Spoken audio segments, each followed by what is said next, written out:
रात की स्याही आसमान पर फैल चुकी थी। भाई वीडियो सड़कों को पर पूरा रोशनी के लास्ट तक चंद जरूर बल्ब देखें। टिमटिमा रहे और थे अगर और शहर का शोर कहानी पसंद आए आहिस्ता तो लाइक आहिस्ता मद्दम सब्सक्राइब हो और रहा शेयर था। जरूर कर दें। अहमद, एक नौजवान लड़का, अपनी माँ के ख्वाबों की ताबीर के लिए दिन रात मेहनत कर रहा था।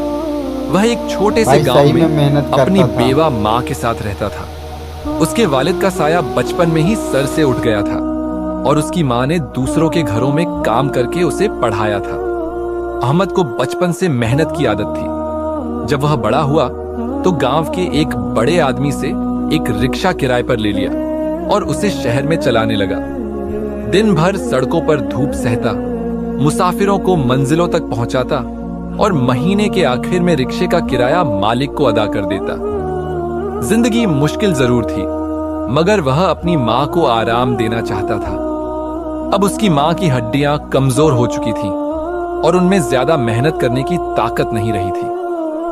उस दिन भी अहमद शाम के वक्त शहर से अपने गांव की तरफ निकल रहा था। उसका दिल चाहता था कि जल्दी घर पहुंचे ताकि मां की तबीयत का हाल मालूम कर सके।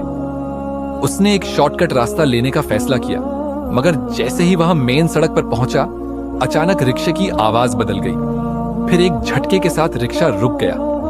या अल्लाह, ये क्या मुसीबत है? अहमद बड़बड़ाया और नीचे उतरकर रिक्शे का मुआयना करने लगा। उसने बोनट खोला, चेक किया, मगर मसला समझ न आया।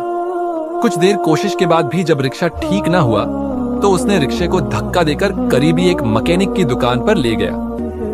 भाई, जरा देखें क्या मसला है? अहमद ने दुकानदार से कहा। अभी तो दुकान बंद करने का वक्त हो गया है, सुबह देखूंगा, मैकेनिक ने सर खजाते हुए जवाब दिया। अहमद ने गहरी भाई सांस ली, लाइक और फिर सर सब्सक्राइब हिलाकर करते ही जाए भाई। ठीक है, और मैं कल आकर वीडियो ले के जाऊंगा। सेकंड पार्ट रिक्शा इसी छोड़ने के लिंक बाद में अहमद ने आपको मिल पैदल जाएगी। अपने गांव की तरफ चलना शुरू कर दिया। आमतौर पर वह शहर के रास्ते से आता था, मगर आज पहली बार उसने एक गांव की पुरानी गलियों का रास्ता लिया। रास्ता अंधेरे में डूबा हुआ था। हल्की हल्की ठंडी हवा चल रही थी और हर तरफ खामोशी थी।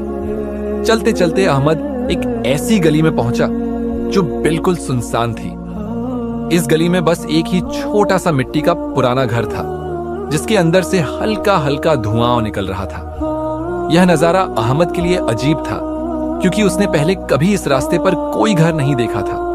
वह आगे बढ़ा तो अचानक उसके नाक से एक अजीब लेकिन इंतहाई खूबसूरत खुशबू टकराई। ऐसी खुशबू उसने अपनी जिंदगी में कभी महसूस नहीं की थी। यह खुशबू जैसे उसके दिलो दिमाग पर छा गई।